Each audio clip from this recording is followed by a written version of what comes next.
Donc après avoir débuté l'enseignement de Surat Al-Fatiha, le Cheikh Ibn Baz, rahmatullahi alayhi, suggérait aux professeurs et aux enseignants d'enseigner les courtes sourates du Coran, c'est-à-dire la dernière partie du Coran, en commençant par Az-Zalzala. Donc on a débuté par Al-Fatiha parce que c'est l'obligatoire et l'obligation suprême dans la prière, comme on l'a vu. Ensuite, il est recommandé d'ajouter dans les deux premières raka'ah de chaque prière, donc que ce soit une prière à voix basse ou à voix haute, que ce soit une prière en 2, 3 ou 4 raka'ah, dans les deux premières, il est recommandé d'ajouter du Coran en plus de la Fatiha. Donc on peut ajouter quelques versets, piocher de n'importe où dans la sourate, même s'il est préférable de commencer une sourate par les premiers versets et de ne pas lire uniquement la moitié d'une sourate ou la fin d'une sourate, mais ce n'est pas interdit. Il n'y a aucun mal à le faire, mais il est recommandé de débuter les sourates par leur début, ou de lire des sourates après le Fatiha en commençant par le début de la sourate. Et il est encore plus recommandé de lire des sourates entières plutôt que des morceaux de sourates. Mais il n'est pas interdit de lire uniquement quelques versets comme on l'a dit. Genre si vous voulez uniquement lire Ayat al-Kursi, il n'y a aucun mal. Pourquoi est-ce qu'il n'y a aucun mal? Parce qu'on l'a vu, il me semble, dans les cours précédents, de base, il n'est pas obligatoire d'apporter une sourate en plus de Al-Fatiha. Donc celui qui se contente dans sa prière de lire Al-Fatiha dans les 4 unités de prière sans rien ajouter, eh bien sa prière est valide. Donc que dire de celui qui ajouterait juste un ou deux versets? Lui, il n'a fait qu'ajouter un surplus de bien, de khayr. Alors, comme on l'a dit, on va interroger un frère qui se dévouerait pour nous lire surat euh, Az-Zalzala, si encore nous avons parmi nous un frère qui la maîtrise. Alors, est-ce qu'un frère veut lire surat Az-Zalzala?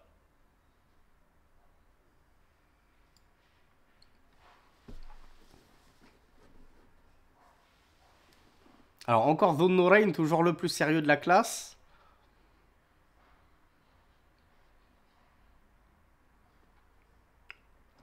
Allez frères, après, faut pas s'étonner que certains parmi nous finissent polygames, hein, qu'ils ont toutes leurs femmes à leurs pieds, et alors que vous galérez à trouver une sœur, bah oui, mais si vous n'êtes pas sérieux, les sœurs, elles ne veulent épouser que des frères sérieux comme Dhun Nurayn.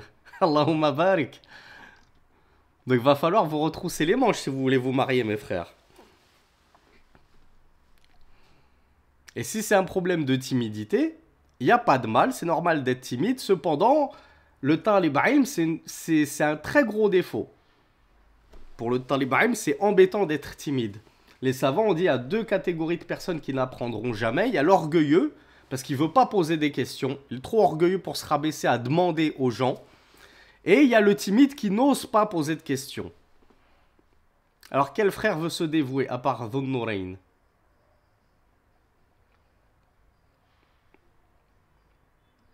Alors je vous rappelle qu'on s'était lancé le défi d'apprendre une sourate par semaine à partir de, je crois qu'on l'avait dit à partir de Zalzala. Je vous ai pas dit à partir de où, je vous ai pas dit dans quel ordre. Peut-être que certains d'entre vous le font de la dernière sourate et ils remontent ensuite. Donc peut-être que certains se sont lancés dans sourate An-Nas et ainsi de suite. Mais l'idéal quand on apprend le Coran, c'est de l'apprendre dans l'ordre. À partir de la dernière partie du Coran, parce qu'on a dit on commence par la dernière partie du Coran.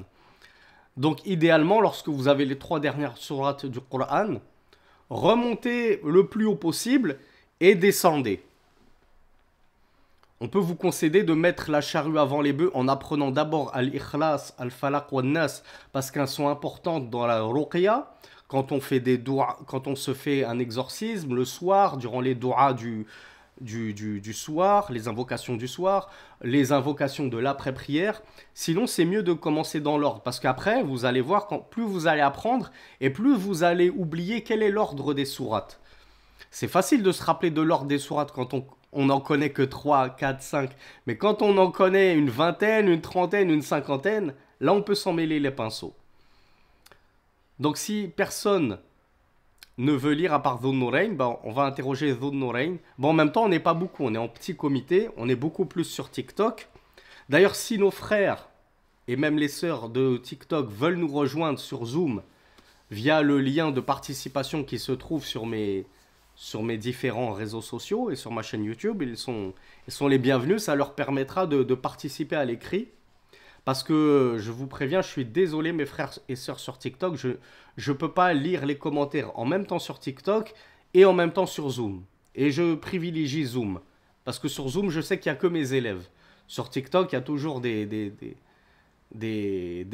cas spéciaux qui viennent nous rejoindre juste pour semer la zizanie. Et donc si un frère de Zoom veut venir, un frère sur TikTok veut venir lire Surat Az-Zalzala, il est le bienvenu. Donc pour ne pas perdre trop de temps, ben, je pense qu'on va interroger Dhun Nurayn. Inch'Allah. Alors vous me direz si vous l'entendez. On ne sait jamais si j'ai un souci encore de son. Ah c'est bon, moi je t'entends aussi. Si je t'entends, c'est que tout le monde t'entend, Inch'Allah. Alors Dhun Nurayn, on va t'écouter pour Surat Az-Zalzala.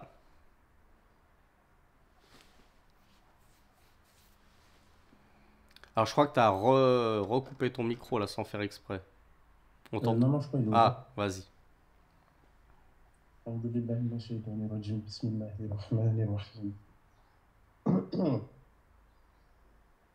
إذا زلزلت الأرض زلزالها وأخرجت الأرض أثقالها وقال الإنسان ما لها يومئذ تحدث أخبارها بأن ربك أوحى لها يومئذ يصدر الناس أشتاتا ليروا أعمالهم فمن يعمل مثقال ذرة خيرا يره ومن يعمل مثقال ذرة شرا يره. Alors, Dhun Nurayn, c'était correct en termes de validité de la sourate. Tu as fait je vais dire deux grosses erreurs de tajwid, mais ça reste que du tajwid. Tajwid, c'est un surplus de beauté pour la lecture. Dans Yawma idhi yasduru nasu ashtatan liyuraw a'malahum. Ashtatan liyuraw a'malahum. Et toi, tu as bégayé entre ashtatan et liyuraw. Et tu nous as fait un irfa dans dharratin khayrayyara. Alors qu'il n'y a pas de irfa. C'est dharratin, on doit bien l'entendre le in. Dharratin Ok, khayrayyara. ok, Sinon, c'était très bien. Ça reste une bonne récitation. Et de toute façon, ben, tu es le seul d'entre tous les frères à la maîtriser et à la connaître. Donc, personne ne serait en droit de te jeter la première pierre. Donc, bravo Donorin, je te laisse couper ton micro. Donc, ceci était pour la lecture de Surat Az-Zalzala, qui est traduite en français par le fracas, si je ne m'abuse, ou alors c'est Al-Qari'a qui est traduit par le fracas. Comment on vous l'a traduit dans vos Corans en français? Al-Zalzala, c'est la secousse, c'est le tremblement de terre. On me dit qu'on vous l'a traduit par le séisme. Ouais, ça passe. La secousse aussi, tremblement. Toutes ces traductions sont bonnes. Donc on va voir justement qu'est-ce qu'on a fait comme interprétation. Le Cheikh Abdurrazaq al-Badr, hafidhahullah, il nous dit déjà هذه السورة العظيمة سورة الزلزلة فيها ذكر الرب عز وجل للأهوال العظيمة التي تكون بين يدي قيام الساعة. Le Cheikh Abdurrazaq al-Badr, hafidhahullah, il nous dit que dans cette sourate immense, vous avez vu comme elle est courte, mais elle est immense en intensité et en profondeur, car le Seigneur des mondes y traite de la description des horreurs qui auront lieu avant l'heure. Donc lui, il nous dit que ça va être juste avant l'heure. Le thème de Surat Az-Zalzala, c'est ce qui va se passer juste avant l'heure du jugement dernier. Et il y a des savants qui voient que on est en plein dans le jugement dernier. On est en plein dans le jour dernier. Il nous dit فَإِنَّ مِمَّا يَكُونُ بَيْنَ يَدَيْ قِيَامِ السَّاعَةِ تَزَلْزُلِ الْأَرْضِ وَهُوَ إِرْتِجَاجُهَا وَاهْتِزَازُهَا. Donc le cheikh nous dit en effet, parmi ce qu'il va se passer avant la survenue de l'heure, donc on n'est pas encore dans le jour dernier, juste avant le jour dernier, il nous dit la terre va trembler, va être secouée. Donc on va rester sur l'interprétation du shir et son avis. إِذَا زُلْزِلَتِ الْأَرْضُ زِلْزَالَهَا. Lorsque la terre va trembler de son tremblement. أَيْرْتَجَّتْ وَاهْتَزَّتْ وَتَحَرَّكَتْ. Donc le shir nous dit, ça veut dire elle va être secouée, elle va remuer, elle va bouger la terre. وَأَخْرَجَتِ الْأَرْضُ أَثْقَالَهَا. Et que la terre fera sortir ses poids. C'est-à-dire ce qu'elle a de poids sur elle, ce qui pèse sur elle. Qu'est-ce qui pèse sur la terre en l'occurrence? Qu'est-ce qui serait voulu par là? Alors on nous dit les péchés, en réalité ce qui est voulu par là c'est les morts, c'est les cadavres ensevelis sous la terre. Voilà pourquoi le cheikh nous dit Ay akhrajatil ardu ma fi batniha min al amwat alladhina dufinu fiha. Lorsque la terre va faire sortir ce qu'elle avait en son sein de cadavres, de morts qui ont été ensevelis sous elle. Et elle va faire sortir également ce qu'elle recelait de trésors. Et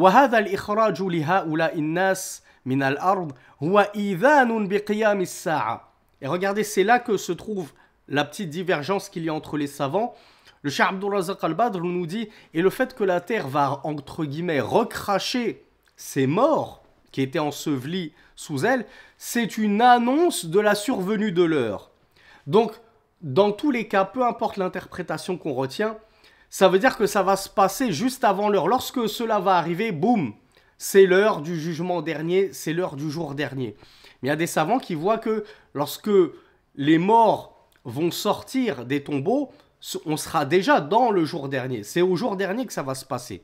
Le Cheikh Abdul Razak al-Badr, lui, il a opté pour l'avis que ça va se passer même avant la survenue de l'heure. Ce ne sera pas encore l'heure, mais ce sera une annonce de l'heure. La terre va commencer à recracher ses morts, à recracher ses trésors. Et alors là, à ce moment-là, al-wuqufu bayna yadayillah. Et à ce moment-là, lorsque les morts auront été recrachés de leur tombe, ils comparaîtront et ils se tiendront debout devant Allah subhanahu wa ta'ala. Les gens, lorsqu'ils seront sortis de leur tombeau, eh bien, ils vont se mettre à parler. Donc, on voit que là, ils seront vivants. D'où l'interprétation la plus plausible, wallahu a'lam, que on est dans l'heure. Là, on est dans l'heure de la fin des temps avec un grand H. On est au jour dernier, en fait. C'est le jour dernier. Ça y est, l'heure s'est levée. C'est pas juste avant l'heure. Mais on va pas se permettre de contredire le Cheikh Abdul Razak al-Badr. Mais je vous le dis pour que vous le sachiez, dans les différents tafasirs, on trouve plutôt que ça c'est Yawm al-Qiyamah, c'est au jour de la résurrection.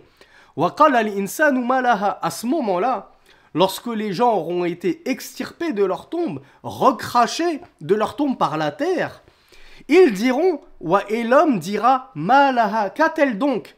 C'est-à-dire, qu'a-t-elle donc la terre? Qu'est-ce qui s'est passé? Pourquoi elle nous a recrachés? Pourquoi elle nous fait sortir?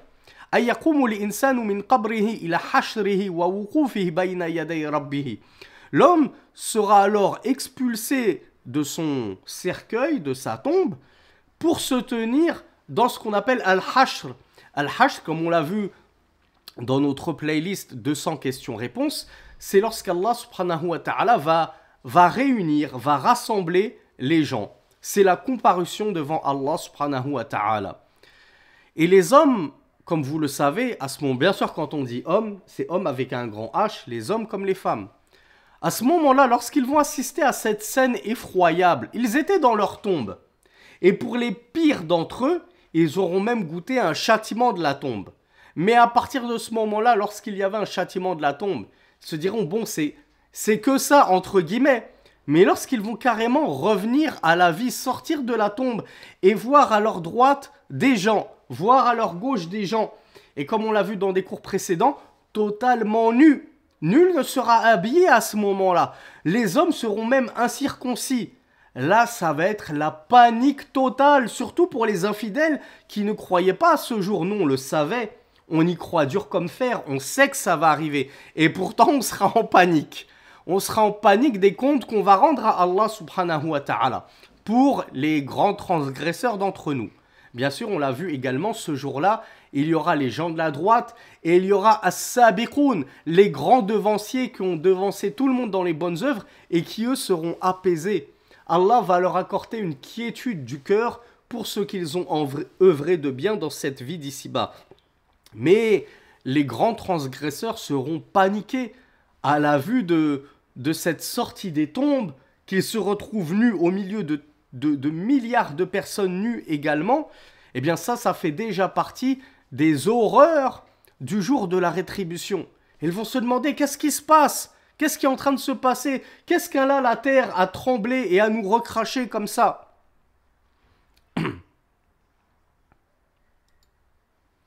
Yawma'idhin tuhaddithu akhbaraha. Allah nous dit ensuite ce jour-là, et là le Cheikh Abdul Razak Al-Badr, regardez, il a fait une transition, il est arrivé à Yawm al-Qiyamah. Donc, pour vous dire à quel point la secousse, elle précède de quelques instants seulement, selon l'avis du Cheikh Abdul Razak Al-Badr et de ceux qui sont partisans de cet avis, le jour dernier, le jour de la rétribution. Parce qu'il nous dit ce jour-là, mais normalement, quand Allah nous dit Yawma idhin, ce jour-là, ben c'est le même jour que le jour dont on parlait un ou deux versets juste avant, lorsque la terre va les recracher. Ce jour-là, elle racontera ses histoires, ses récits. Donc ce jour-là, c'est bien Yawm al-Qiyamah. Le cheikh lui-même nous dit Aïe Yawm al-Qiyamah, le jour de la résurrection. D'où l'avis le plus probant, wallahu a'lam, que le jour où la terre va recracher ses morts, c'est bien Yawm al-Qiyamah. C'est bien le jour de la rétribution.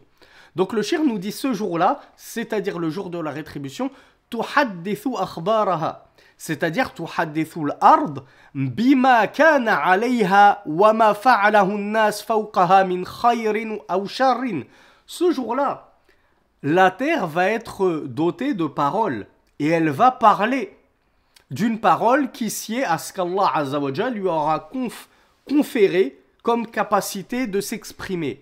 Et la terre va s'exprimer et elle va raconter ses récits, ses histoires. C'est-à-dire, elle va raconter ce qui s'est passé sur elle, ce que les gens ont fait sur sa surface, à sa surface, de bien comme de mal. D'où le fait que, petit aparté, certains savants voient qu'il est recommandé, lorsqu'on prie des nawafil, notamment à la mosquée, ou même chez soi, de changer de place. Peut-être que vous avez déjà entendu ça, notamment les frères qui prient à la mosquée. Peut-être que parfois il y a certains hajj, certaines personnes âgées, qui lorsque tu veux, juste après ta prière obligatoire, faire une sunna, il te dit viens on permute, viens on change de côté. Vous avez jamais eu l'occasion de voir ça? Et parce qu'ils savent que la terre, elle va témoigner. Chaque portion de terre va dire moi, il a prié sur moi.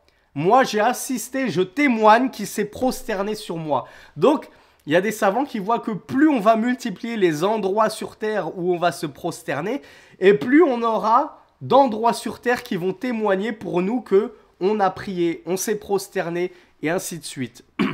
Donc, globalement, la terre va témoigner de ce qu'on a fait de bien, tout comme elle va témoigner de ce qu'on a fait de mal. وهذا فيه أن الأرض تشهد بما حصل عليها من أخبار وأحوال وأقوال وأعمال.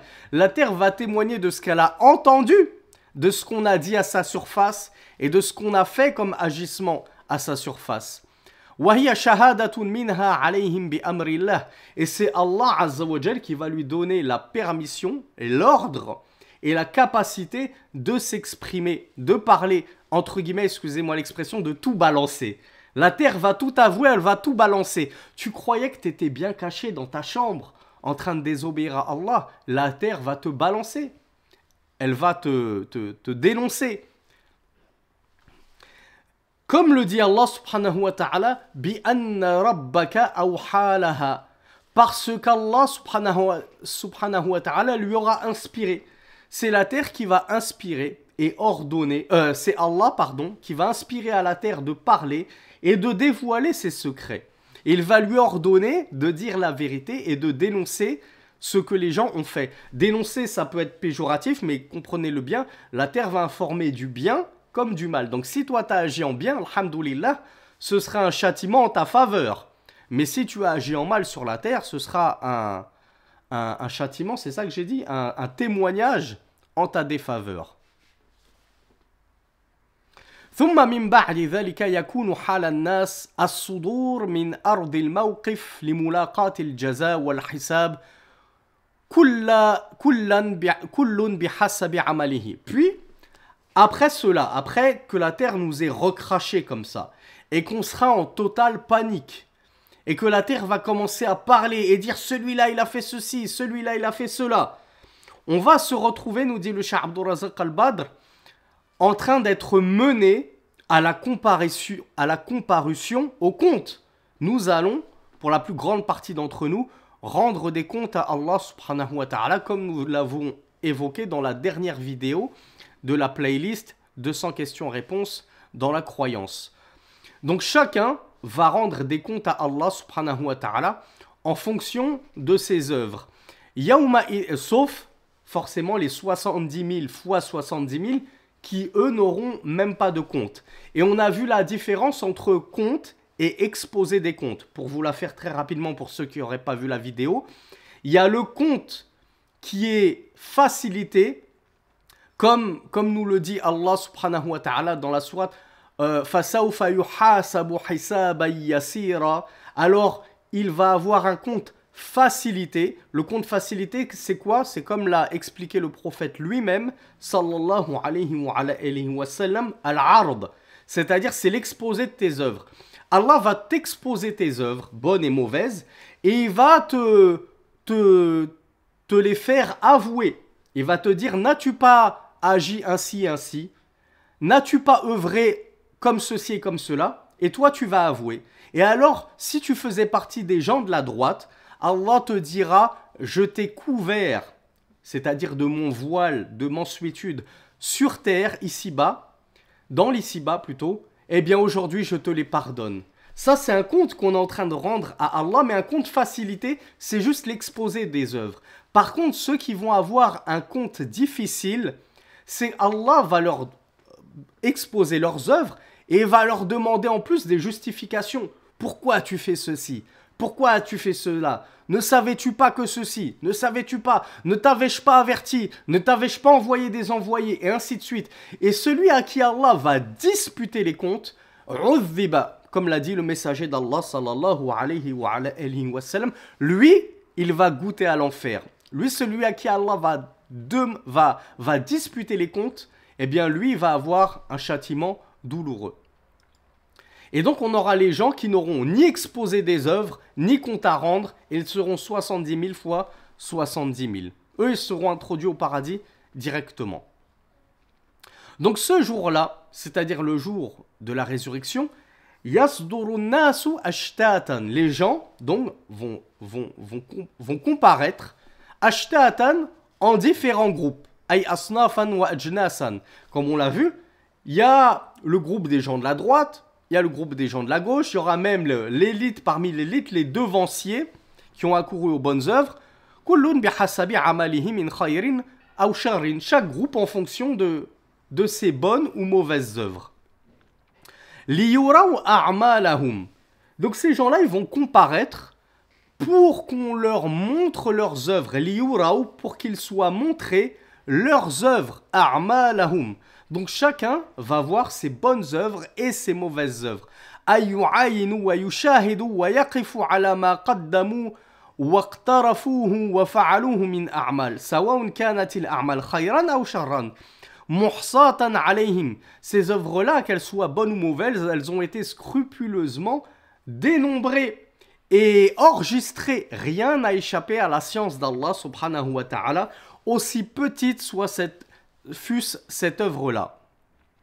وهذا الإحصاء للعمل خيرها وشرها بمثاقل الذر. Alors, la balance, ce jour-là, qui va peser nos œuvres, quelle va être comment on appelle ça, l'unité de mesure de cette balance-là?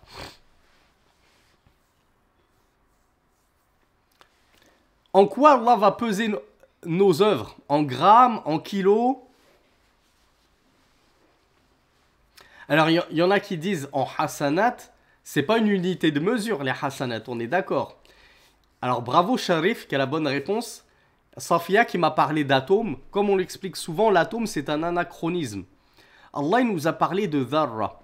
Et dharra, c'était à l'époque où les microscopes n'existaient pas, les progrès de la physique, chimie n'existaient pas, ils ne savaient pas ce que c'était qu'un atome.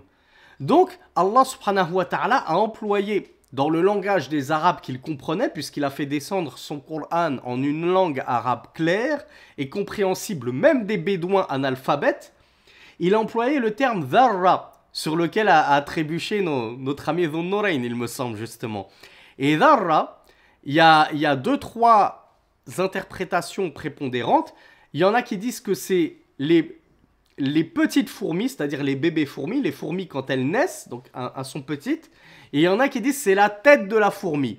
En gros, c'est pour expliquer que c'était la chose que les Arabes connaissaient de plus petit. Ils ne connaissaient pas de choses plus petites qu'une fourmi, ou qu'une tête de fourmi, ou qu'un bébé fourmi, parce qu'ils n'avaient pas de microscope pour pouvoir voir ce qu'il se passait sur Terre à l'échelle macroscopique, ou microscopique plutôt.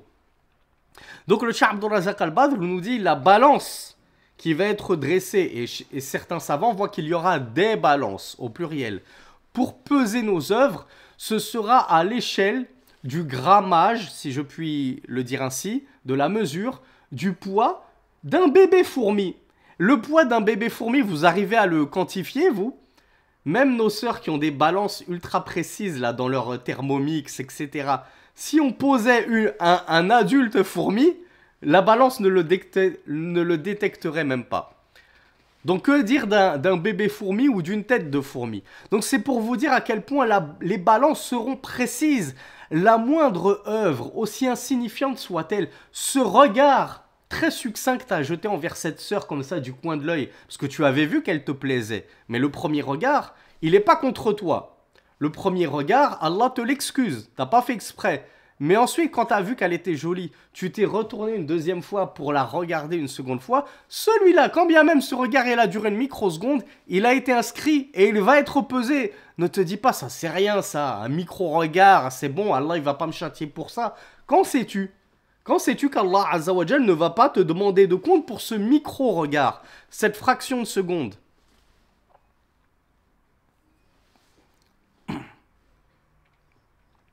Donc, le Cheikh Abdul Razak Al-Badr nous dit ces œuvres qu'Allah va peser, elles vont être tellement minutieusement retranscrites que ça va être à l'échelle d'un bébé fourmi. En gros, ça veut dire que rien n'échappera à Allah subhanahu wa ta'ala et que tout sera pesé scrupuleusement, minutieusement, précisément. La yanqusu min amalihim shay'un. Rien ne sera omis de leurs œuvres. La min khayril amal wa la min sharrihi. Et Allah n'étant pas injuste, si les mauvaises œuvres, il va les peser minutieusement, alors que dire des bonnes œuvres? Allah ne te lésera pas du poids d'un atome ou du poids d'un bébé fourmi. Ne t'en fais pas.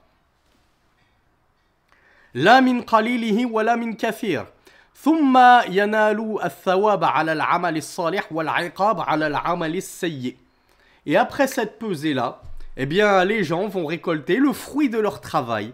S'ils ont bien travaillé, ils vont récolter le délice du paradis. Et s'ils ont mal travaillé, et qu'Allah ne leur pardonne pas s'ils faisaient partie des croyants, ils vont récolter le douloureux châtiment de l'enfer. فَمَنْ يَعْمَلْ مِثْقَالَ ذَرَّةٍ خَيْرًا يَرَهُ وَمَنْ يَعْمَلْ مِثْقَالَ ذَرَّةٍ شَرًّا يَرَهُ. Ainsi quiconque a œuvre du poids d'une toute petite fourmi de bien le verra, et celui qui œuvre du poids d'une toute petite fourmi de mal le verra au jour dernier lors de la pesée des comptes. Donc le shir nous dit Ad-dharra hiya al-wahida min sighari an-namr. Ad-dharra c'est pas un atome, c'est un anachronisme. C'est faire dire à Allah, c'est traduire le Coran avec des termes qui n'étaient même pas connus des Arabes sur lesquels le Coran a été révélé. Donc, Al-Dharra, il faut le comprendre comme une petite fourmi parce que c'était ainsi que les Arabes le comprenaient.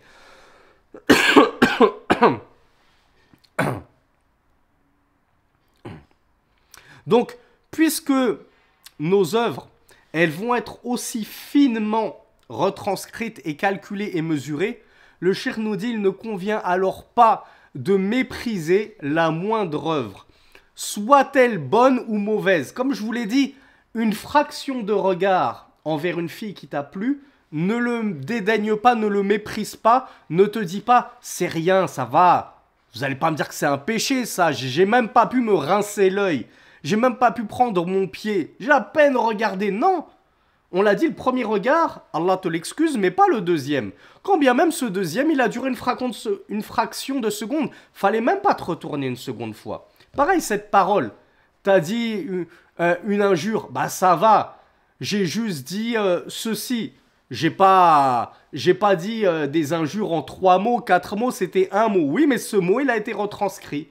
Ne méprise rien de mauvaises œuvres. Parce que tu ne sais pas si ça ne va pas si tes balances ne seront pas équilibrées et que c'était ce petit péché en plus que toi tu as dédaigné qui au final a fait peser la balance du côté des sayyi'at, des mauvaises œuvres. Et de la même façon, le cheikh nous rappelle que les bonnes actions également, il ne convient pas de les minimiser, de les dédaigner et il faut essayer d'en faire un maximum, de se hâter à œuvrer en bien. Ne te dis pas ouais, ça sert à rien que je fasse ça, de toute façon, Allah il va pas compter ça comme une hasanat. Et puis c'est pas cette hasana, cette bonne action qui va faire peser la balance en ma faveur. Qu'est-ce que t'en sais? Qu'est-ce que t'en sais que tu seras pas sur un équilibre parfait au jour dernier et que, comme l'a dit le prophète, sallallahu alayhi wa sallam, c'est cette moitié de date qui va faire peser la balance du bon côté, du côté de tes bonnes œuvres.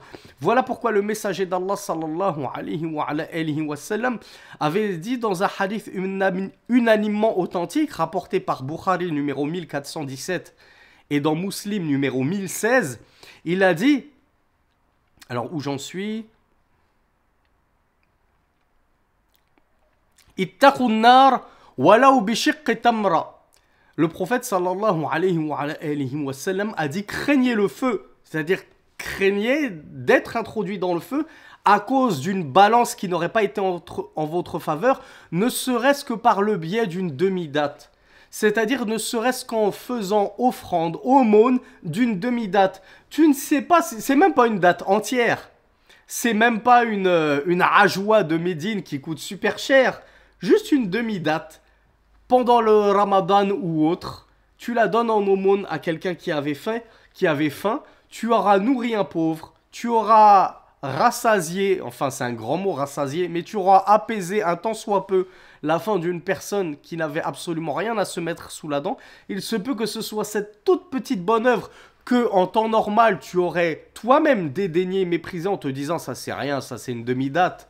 Je lui ai pas donné 10 euros, je lui ai pas donné un ticket resto, je lui ai donné une demi-date, ça compte même pas. C'est sûr que Allah il va même pas me la compter. C'est sûr que cette bonne action, c'est pas elle qui va changer la donne, qui va décider de mon paradis ou de mon enfer. Mais justement, Rasulullah sallallahu alayhi wa sallam t'explique dans ce hadith qu'il se peut que tu échappes à un enfer qui t'était promis par la cause d'une demi-date. Ça a fait basculer la balance du bon côté. Donc ne méprisez pas vos efforts, mes frères et mes sœurs. Ne vous dites pas ça, c'est rien, c'est pas... Non, tu ne sais pas si ce petit rien à tes yeux ne vaut pas énormément auprès d'Allah. Surtout par rapport à ton intention. Il se peut qu'avec cette belle intention, Allah la multiplie. Vous le savez que déjà, nous les croyants en islam, on a un privilège que les croyants avant nous, des nations avant nous, n'ont pas eu.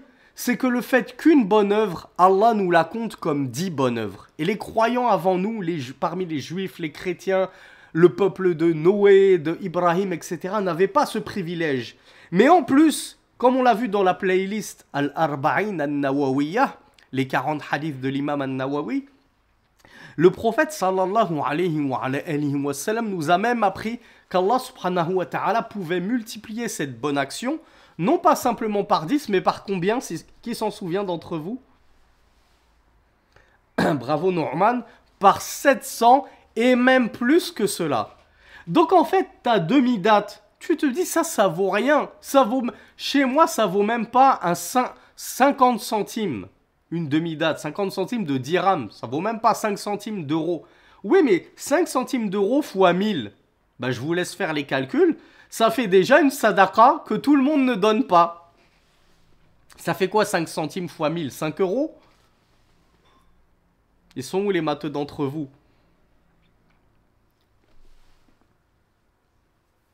Oh, Hamza, abuse pas. 5 centimes fois 1000, ça fait pas 500 euros. Ça fait 5 euros, n'est-ce pas? Il y en a qui me disent 50 euros. Bon, admettons que ça fasse 5 euros. 5 centimes fois 1000, Allah te l'a décuplé fois 1000. Ben, c'est comme si tu avais fait une sadaqa de 5 euros. Ben, en fait, cette demi-date que tu croyais avoir donnée en aumône, c'est comme si Allah te l'avait compté comme un kebab. Un tandoori, un sandwich tandoori avec frites, etc. Le menu, puisque c'est 5 euros. Donc en fait, tu auras rassasié. C'est comme si tu avais rassasié pleinement, à satiété, une personne. Donc ne minimisez aucune bonne œuvre, ne serait-ce que de faire la sadaqa d'une demi-date. Bon, on me dit c'est 50 euros. Bah, encore pire. C'est comme si tu avais rassasié 10 pauvres, alors que toi, tu as juste donné une demi-date.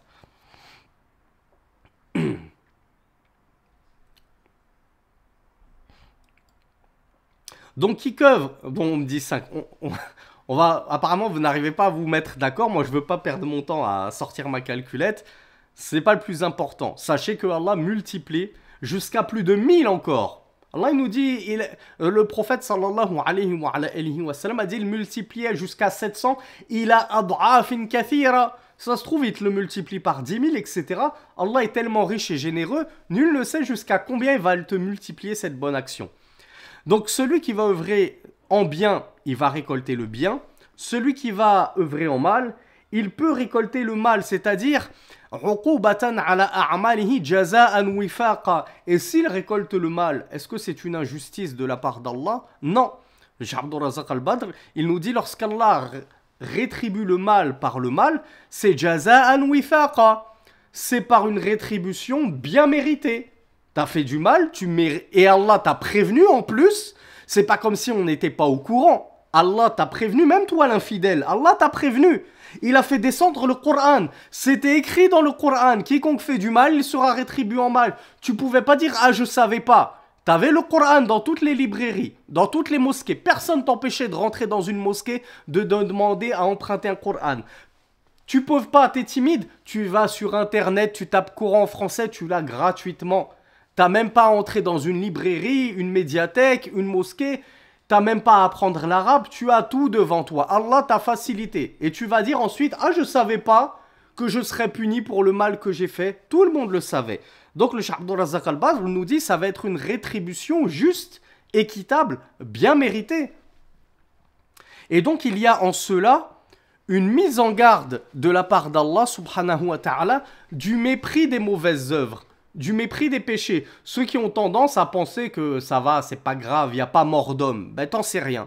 T'en sais rien parce que chaque péché va être compté et il va être rétribué. Et comme on l'a vu, si tu as fait plus de bons péchés que de mauvais, alors Allah peut contrebalancer les mauvais péchés, les mauvaises œuvres par les bonnes, et donc ne pas te punir en mal. Mais si tu as plus de mauvaises œuvres que de bonnes, alors là, attends-toi à une sévère rétribution. Sauf si Allah te pardonne. Mais ça, c'est à sa discrétion. C'est de sa bonne grâce. Toi, tu ne sais pas si Allah va te pardonner ou non. Et ça, c'est les croyants qui vont être sous la volonté d'Allah. Est-ce qu'ils seront pardonnés ou non? Mais les incroyants, eux, on le sait qu'ils ne seront pas pardonnés. Aïcha, radiyallahu anha, nous rapporte que le prophète, sallallahu alayhi wa sallam, a dit إياكم ومحقرات الذنوب ومحقرات الأعمال فإن لها من الله طالبا. Donc dans un hadith qui est rapporté dans les Sunan d'An-Nasa'i numéro 11811 et chez Ibn Majah numéro 4243 et Cheikh Al-Albani rahmatullahi alayhi l'avait rapporté dans sa silsila sahiha, donc il l'a jugé authentique sous le numéro 513. Le prophète sallallahu alayhi wa sallam a dit « Je vous mets en garde contre les actes dépréciés, méprisés, c'est-à-dire les actes qu'on a tendance à déprécier, à mépriser, à ne pas, à ne pas considérer à leur juste valeur et à leur juste gravité. Parce qu'ici, il parlait surtout des... Sarah nous dit sous-estimer, effectivement, ça peut être une bonne traduction. On parle surtout des mauvaises œuvres qu'on va sous-estimer, qu'on ne va pas juger à leur juste gravité. Donc on va les déprécier. Eh bien, Rasulullah a dit car certes, ils ont auprès d'Allah taliban, un demandeur. C'est-à-dire que Allah subhanahu wa ta'ala va demander des comptes au sujet de ces œuvres que toi tu auras dépréciées et sous-estimées.